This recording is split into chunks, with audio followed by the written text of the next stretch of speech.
കാരണം എനിക്ക് വരറിയാം.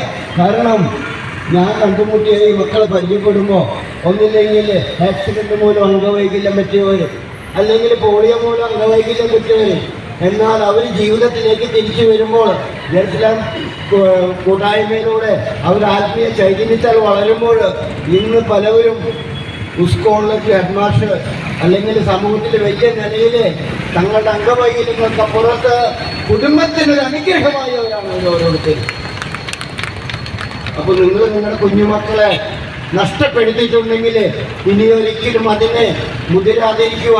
കാരണം ആ കുഞ്ഞുമക്കളെ നിങ്ങൾ നഷ്ടപ്പെടുത്തുമ്പോൾ തങ്ങളുടെ കുടുംബജീവിതം തന്നെയാണ് തകരുന്നത്.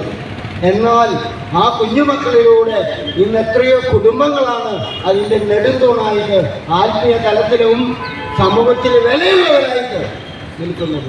എന്നെ ഈ അടുത്ത് മാരത്തോണിന് വിളിച്ചു. ഞാൻ പറഞ്ഞു, മാരത്തോണിന് എൻ്റെ മക്കൾ വന്നിട്ട് ഉണ്ടാക്കിയാൽ അവർക്ക് നടത്താൻ പറ്റില്ല. എന്നാൽ അവർ പറഞ്ഞത് അതല്ല. അവർ മാരത്തോണിൽ പങ്കെടുക്കുമ്പോൾ സമൂഹത്തിന് അതൊരു വെളിച്ചമാണ്. കാരണം നെറ്റിപ്പതിൻ്റെ കൂടെയുള്ള മക്കൾക്ക് എപ്പോഴും ചിരിക്കുന്ന മുഖമുള്ളവരാണ്. മക്കത്തിൻ്റെ കൂടെ കൂടിയപ്പോൾ പത്തിൻ്റെ ചെയ്യാൻ മക്കൾക്കും കിട്ടിയിരിക്കണം.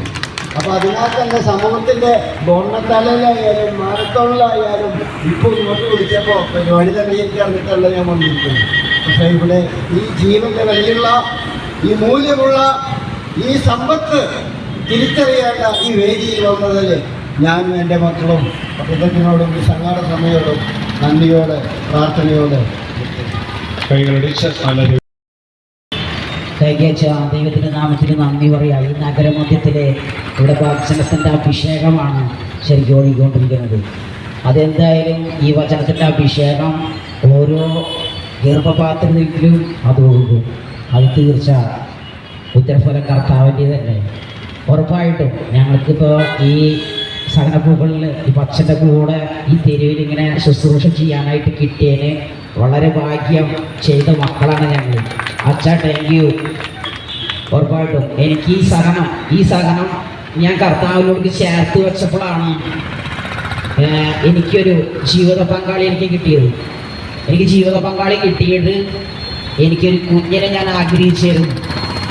അപ്പോസ്തല പ്രവർത്തനം 1:8 പരിശുദ്ധാത്മാവിൽ നിന്റെ മേൽ വരും, നീ ശക്തി പ്രാപിക്കുന്നതാണ് വചനം പറഞ്ഞേക്കുന്നത്. ആ ശക്തി എൻ്റെ കുടുംബജീവിതത്തിലേക്കും എനിക്ക് ലഭിച്ചു. കർത്താവ് എനിക്കൊരു കുഞ്ഞുമോളെ ഈ അവസ്ഥയിലിരുന്നിട്ടും, ഈ കർത്താവിനെ അങ്ങനെയൊന്നുമില്ല.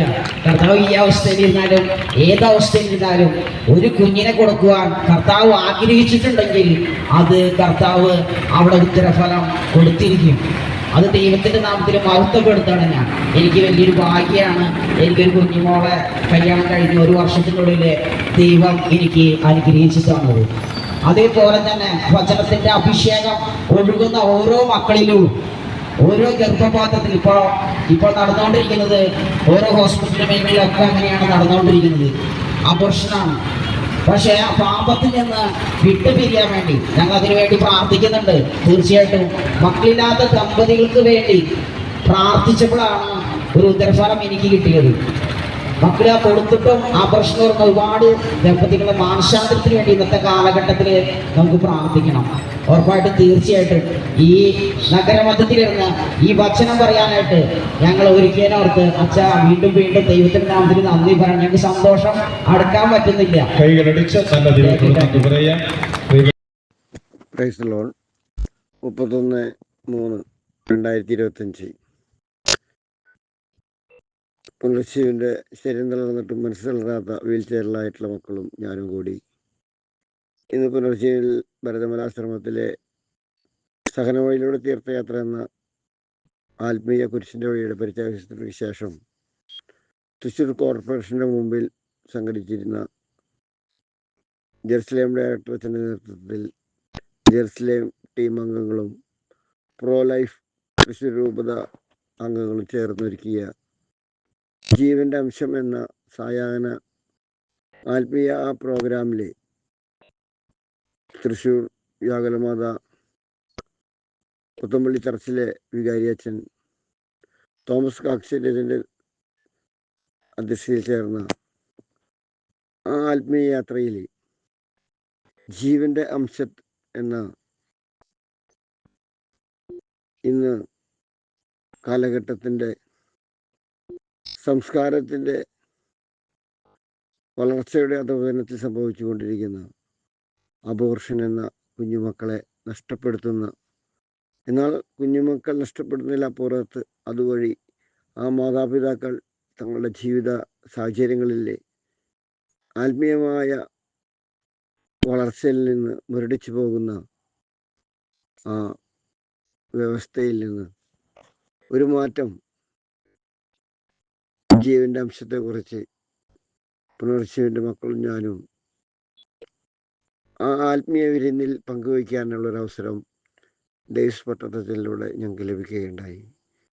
യഥാർത്ഥത്തിൽ ഈ നോമ്പ് കാലത്ത് ഒരു വേറിട്ട തെരുവിൻ്റെ ഒരു ശുശ്രൂഷയിൽ പങ്കെടുക്കുവാൻ ലഭിച്ചതിൻ്റെ വൈവിധ്യമാർന്ന അനുഭവങ്ങളാണ് നിങ്ങൾക്ക് ഞാൻ ഇതിനോടൊപ്പം ചേർത്ത് വയ്ക്കുന്നത്. നമുക്ക് ആ വ്യത്യസ്തമായ മേഖലകളിൽ നിന്ന് ഈ സമൂഹത്തിൽ നിന്നൊരു വിടുതൽ ലഭിക്കുവാൻ നമുക്ക് പരസ്പരം കൈകോർത്ത് പ്രാർത്ഥിക്കാം. അത് നമ്മുടെ ജീവിതത്തിൽ തന്നെ ആ വേറിട്ട ആത്മീയ പ്രാർത്ഥന നമ്മുടെ ജീവിതത്തിലും ഒരു അനുഭവമായി, അനുഗ്രഹമായി, സമൂഹത്തിനൊരു വെളിച്ചമായി മാറട്ടെ.